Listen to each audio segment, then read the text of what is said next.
जय हिंद दोस्तों, मैं रवि प्रताप सिंह एक बार फिर आपके सामने आया हूं संसार के भूगोल की क्लास लेकर। हमारा जो टॉपिक चल रहा था सौरमंडल, और हम इससे पहले सौरमंडल में जो है सूर्य को पढ़ चुके हैं, बुध ग्रह को पढ़ चुके हैं, शुक्र ग्रह को पढ़ चुके हैं, और आज हम पढ़ने वाले हैं मंगल और बृहस्पति को। हमने सूर्य से तीसरे नंबर का ग्रह अपना जो है पृथ्वी को भी छोड़ दिया है, क्योंकि हम उसे बाद में डिटेल में पढ़ेंगे, क्योंकि पृथ्वी जो है बहुत इंपॉर्टेंट है, उससे बहुत ज़्यादा क्वेश्चन आते हैं, तो उसको अच्छे से पढ़ेंगे।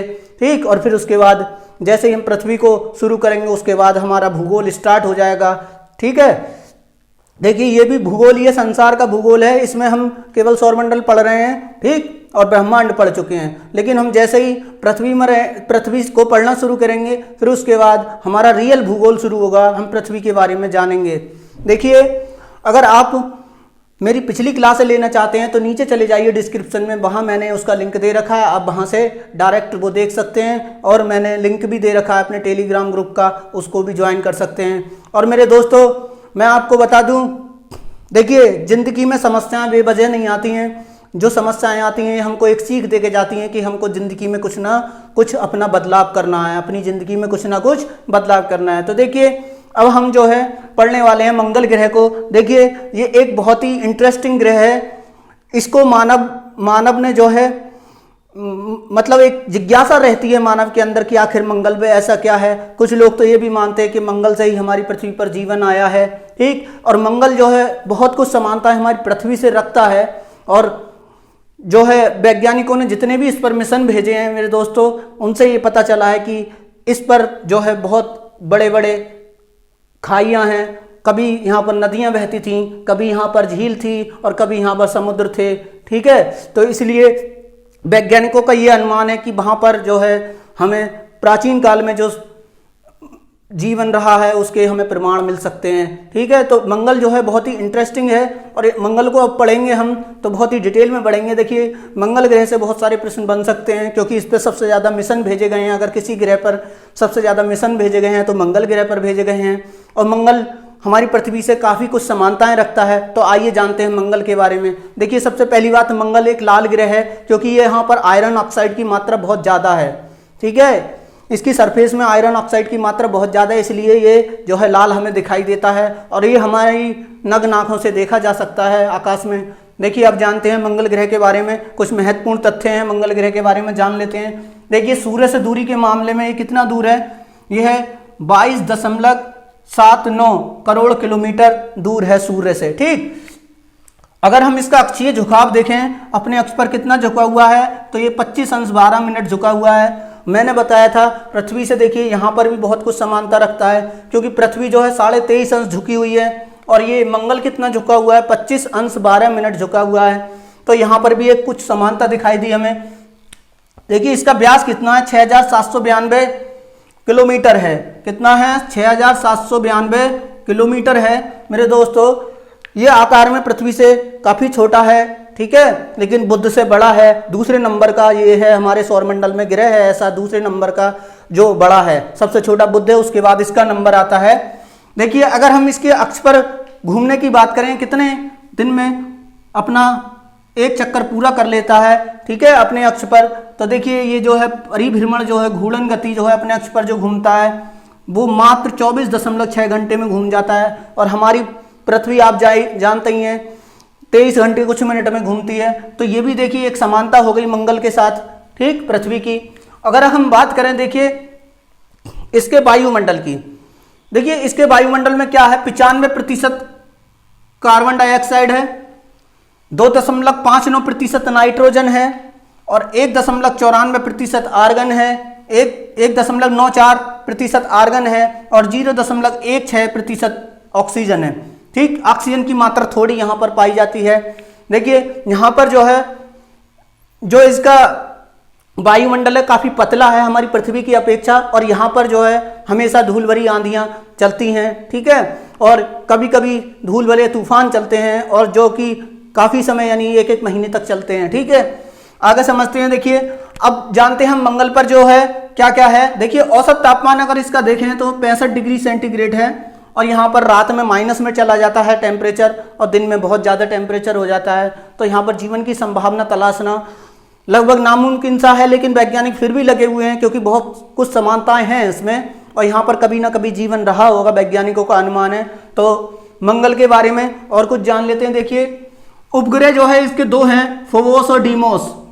देखिए उपग्रह फोबोस और डीमोस ये काफी नजदीक है, मात्र 6000 किलोमीटर दूर है फोबोस मंगल की सतह से, और हमारा जो है जो उपग्रह हमारी पृथ्वी का है चंद्रमा वो कई लाख किलोमीटर दूर है। तो फोबोस और डीमोस, देखिए डीमोस जो है हमारे सौरमंडल का सबसे छोटा उपग्रह है, हमारे सौरमंडल का सबसे छोटा उपग्रह अगर है कोई तो डीमोस है।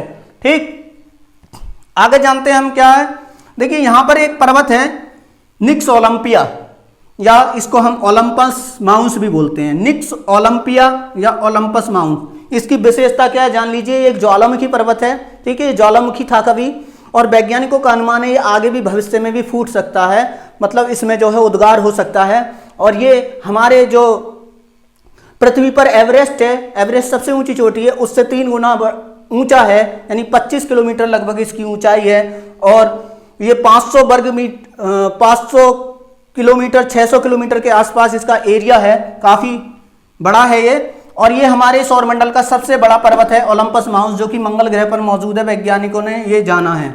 और देखिए अब हम जानते हैं मंगल पर जो मिशन भेजे गए हैं, इससे भी क्वेश्चन बन सकता है, क्योंकि मंगल पर सबसे ज्यादा मिशन भेजे गए हैं। और मंगल पर सबसे ज्यादा मिशन किसने भेजे हैं? अभी तक नासा ने भेजे हैं, जो सफल रहे हैं। देखिए नासा के मिशन जानते हैं। देखिए 4 दिसंबर 1996 को नासा ने मार्स पाथफाइंडर मिशन भेजा था, मार्स पाथफाइंडर मिशन भेजा था। कब? 4 दिसंबर 1996 को। और ये पहला रोबोटिक मिशन था जो सफल था, पहला रोबोटिक मिशन था जो कि सफल था। मार्स पाथफाइंडर पहला रोबोट भेजा था और ये मंगल की सतह पर सफल रहा था। देखिए नासा ने स्पिरिट रोवर भेजा 10 जून 2003 को और 4 जनवरी 2004, 10 जून 2003 को भेजा था और 4 जनवरी 2004 को ये मंगल की सतह पर पहुंचा, और इसने 2010 तक काम किया। ये भी एक रोवर मिशन था। ठीक, तो समझ लीजिए 6 साल लगभग इसने काम किया है।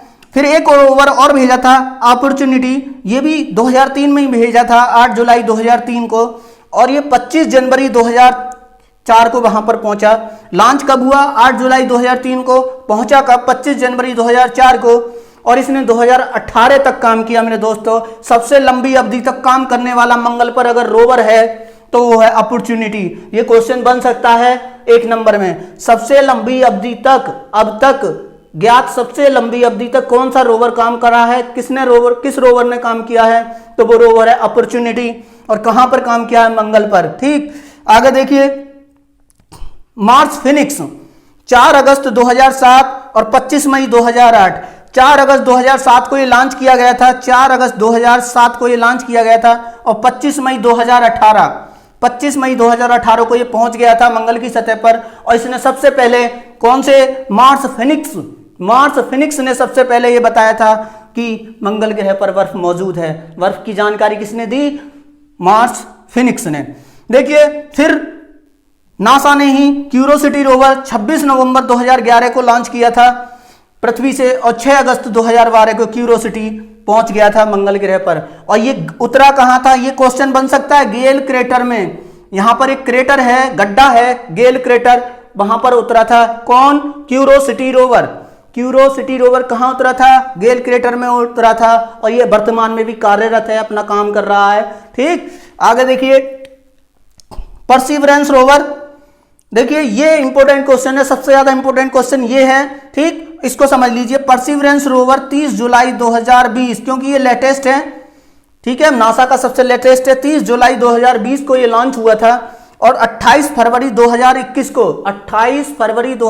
को पहुंच गया था मंगल की सतह पर। इसकी क्या विशेषता है समझिए। इसमें एक रोवर था, एक लैंडर था।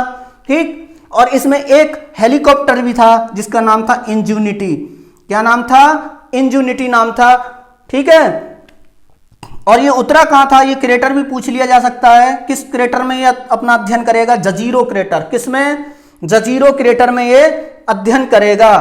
ठीक, अब देखिए आगे भारत का भी एक मिशन है, मंगल मिशन। ठीक, भारत पहली बार में ही मंगल की सतह मतलब मंगल की जो कक्षा है उसमें अपना ऑर्बिटर स्थापित करने में भारत पहली बार में ही सफल हुआ। ये हमारे लिए गर्व की बात है। ठीक, तो देखिए क्या है, हमारे मिशन का नाम था, भारत का जो था उसका नाम था मार्स ऑर्बिटर मिशन, जिसको मॉम नाम दिया गया था, मॉम, मार्स ऑर्बिटर मिशन। ठीक, ये जो है एक तरीके का उपग्रह है जो कि मंगल की कक्षा में लगातार जो है घूम रहा है और हमको जानकारी प्रदान कर रहा है।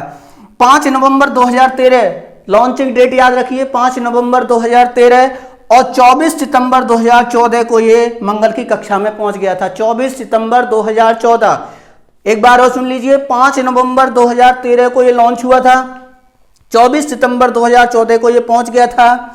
और जो रॉकेट था उसका नाम भी पूछ लिया जाता है, PSLV-C25, PSLV-C25 के जरिए ये भेजा गया था। ठीक है, रॉकेट का नाम PSLV-C25। देखिए इसके साथ ही, ये तो इंपोर्टेंट है ही, इसके साथ भी कुछ और इंपोर्टेंट है, समझ लीजिए। UAE, खाड़ी देशों में एक देश है, उसका नाम है संयुक्त अरब अमीरात, यूनाइटेड स्टेट ऑफ अमीरात। ठीक, इसका जो मिशन है होप मिशन है, ये पूछ लिया जाता है होप मिशन किस देश का है। ठीक है, तो वो है UAE का, संयुक्त अरब अमीरात का। और ये 19 जुलाई 2020 को लॉन्च हुआ था पृथ्वी से, और फरवरी 2021 में ये पहुंच गया था, फरवरी 2021 में ये पहुंच गया था।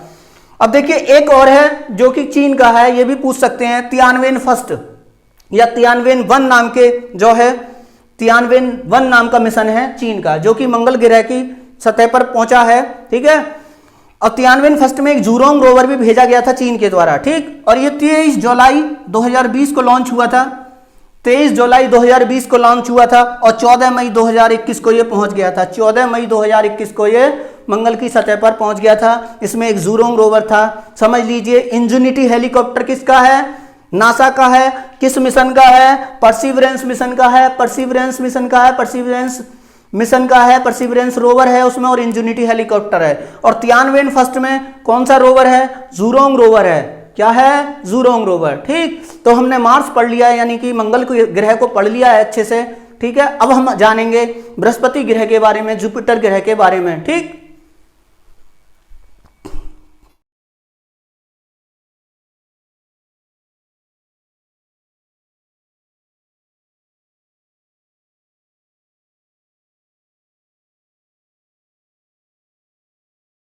आइए दोस्तों, अब हम जुपिटर यानी बृहस्पति ग्रह के बारे में जानते हैं। हमारे सौरमंडल का सबसे बड़ा ग्रह है। ठीक, और इसका नाम जुपिटर कैसे पड़ा? देखिए रोमन जो होते थे उनका एक देवता का नाम जुपिटर था। वो समृद्धि और जो है विश्वास के प्रतीक माने जाते थे।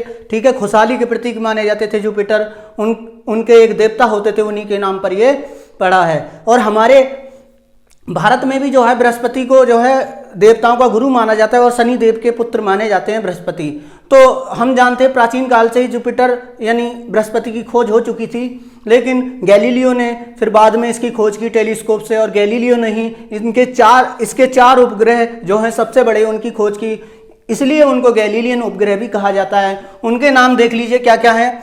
ईओ, यूरोपा, देखिए ये यूरोपा है, ईओ, यूरोपा, गैनीमेड और कैलिस्टो, ये गैलीलियन उपग्रह कहे जाते हैं, और ये सबसे बड़े उपग्रह हैं किसके? बृहस्पति के। देखिए बृहस्पति हमारे सौरमंडल का सबसे बड़ा ग्रह है, और ये जो है आप जानते हैं बाहरी ग्रहों में सबसे पहला ग्रह है, जोवियन ग्रहों में सबसे पहला ग्रह है, और ये गैसीय है। ठीक, गैस से बना हुआ है। और इसके बारे में जानते हैं, देखिए इस पर जो है एक लाल धब्बा पाया जाता है, जो कि हमारे वाइजर मिशन और ठीक है जूनो और पायनियर वगैरह ने जब बताया, ये मिशन भेजे गए, तो उन्होंने देखा कि वहां पर जो है क्या है, एक लाल स्पॉट यानी लाल धब्बा है, रेड स्पॉट लाल धब्बा है। और उसको वैज्ञानिकों ने बताया है कि ये लगभग कई सदियों से चला आ रहा है और कई सदियों तक रहेगा। वास्तव में वह एक गैसों का तूफान है जो थमने का नाम ही नहीं ले रहा है बृहस्पति पर। देखिए बृहस्पति को हम जो है एक मिनी सौरमंडल भी बोलते हैं, क्योंकि ये बहुत बड़ा है, इसकी ग्रेविटी बहुत ज़्यादा है, और ये अपने चारों ओर एक बहुत सारे पिंडों को घुमा रहा है, इसलिए इसे हम मिनी सौरमंडल भी कहते हैं। देखिए अब जुपिटर के बारे में और कुछ जान लेते हैं। हम जानते हैं कि ये सबसे बड़ा तो है ही, और साथ में कुछ और चीज़ें हैं इसके लिए, हम जानते हैं क्या क्या है। देखिए इसका व्यास जो है 1,42,984 किलोमीटर है, 1,42,984 किलोमीटर इसका व्यास है। और घनत्व की बात करें, इसकी डेंसिटी कितनी है, तो इसकी डेंसिटी बहुत कम है, 1.32 ग्राम प्रति घन सेंटीमीटर, 1.32 ग्राम प्रति घन सेंटीमीटर है। और पृथ्वी की डेंसिटी अगर घनत्व की बात करें तो 5.52 सेंटीमीटर की घात 3 घन सेंटीमीटर है। ठीक, अगर हम उपग्रहों की संख्या की बात करें तो इसके उपग्रह 79 हैं। ठीक, इसलिए इसको हम क्या बोलते हैं, मिनी सौरमंडल बोलते हैं। ठीक है, और कहा जाता है कि बृहस्पति का बहुत बड़ा योगदान है हमारी पृथ्वी के जीवन पर, क्योंकि ये जो है बाहरी, जितने भी बाहरी सौरमंडल से आने वाले पिंड हैं या क्षुद्र ग्रह हैं उनको पृथ्वी तक आने नहीं देता या उनकी दिशा मोड़ देता है। ठीक है, सूर्य के चारों परिक्रमा काल कितना है, 11.86 वर्ष है इसका। 11.86 वर्ष में ये सूर्य के चारों तरफ चक्कर लगा लेता है। अगर हम इसके अक्ष पर घूर्णन की अवधि बात करें, ये इसमें यानी एक दिन कितना होता है इसका, और ये पूरा घूर्णन कितने देर में कर लेता है, तो इसका अक्ष पर घूर्णन है 10 घंटे मात्र। इसका एक्चुअल टाइम तो 9 घंटे 55 मिनट है, लेकिन हम इसको 10 घंटे मान लेते हैं। और ये जो है हमारे सौरमंडल में सबसे तीव्र गति से अपनी अक्ष पर घूमता है। ठीक है, और इसकी सूर्य से दूरी की बात करें तो इसकी सूर्य से दूरी है 77.84 करोड़ किलोमीटर। 77.84 करोड़ किलोमीटर। ठीक, अगर गुरुत्वाकर्षण की बात करें तो इसका गुरुत्वाकर्षण है 24.79 मीटर प्रति सेकंड स्क्वायर। ठीक है, मीटर प्रति सेकंड की घात 2। और पृथ्वी पर गुरुत्वाकर्षण कितना है, 9.807 मीटर प्रति सेकंड स्क्वायर। ठीक, तो आप समझ गए होंगे कितना गुरुत्वाकर्षण है वहां पर, 2.528 गुना 2.528 गुना वहां पर गुरुत्वाकर्षण है। अगर हम 100 किलो की चीज अगर बृहस्पति पर ले जाएं तो वो कितने किलो की हो जाएगी, वहां 252.8 किलो की हो जाएगी। और वायुमंडल देखिए, इसका वायुमंडल कैसे बना हुआ है इसको समझ लेते हैं, क्योंकि ये गैसीय प्लेनेट है। इसका वायुमंडल जो है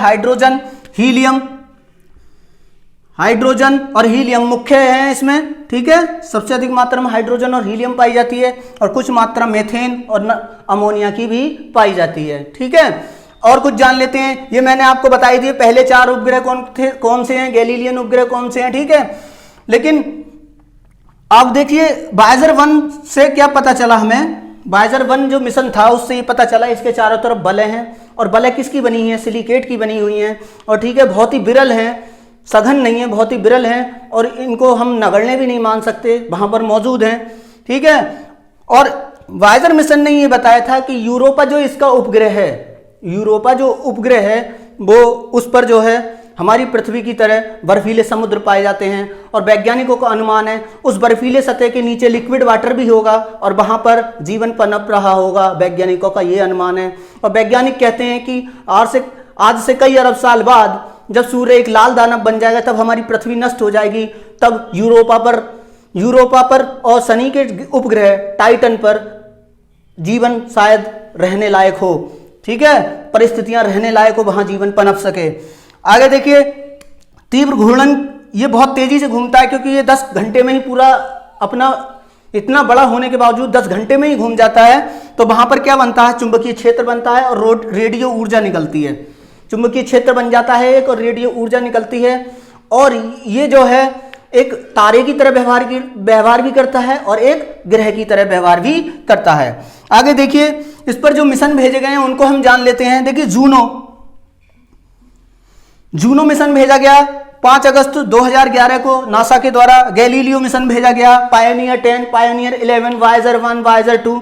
देखिए, अब जानते हैं वायेजर 1 और वायेजर 2 क्या है। देखिए, 2 अंतरिक्ष यान हैं जो कि नासा द्वारा भेजे गए थे, और ये दोनों ही बहुत ही महत्वपूर्ण है। इन्होंने हमारे सौरमंडल को बहुत ज़्यादा हमारे सामने ला दिया है, और बहुत ज़्यादा इसने खोजें करी हैं इन दोनों ने। और वायेजर 1 और वायेजर 2 दोनों ही लगभग हमारे सौरमंडल की सीमा के पार पहुंच चुके हैं।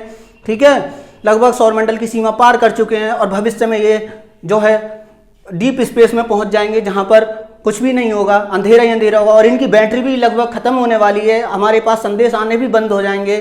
ठीक है, ये आज तक की ऐसी मशीनें हैं जो सबसे ज़्यादा दूर हैं, मानव निर्मित मशीनें हैं जो सबसे ज़्यादा दूर हैं पृथ्वी से।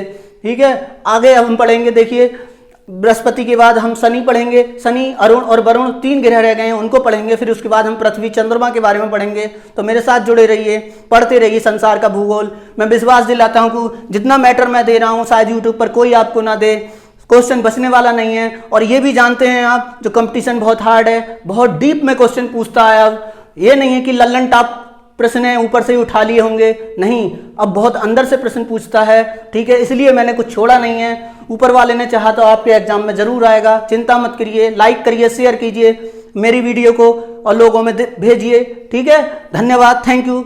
नेक्स्ट क्लास अब होने वाली है जल्द ही।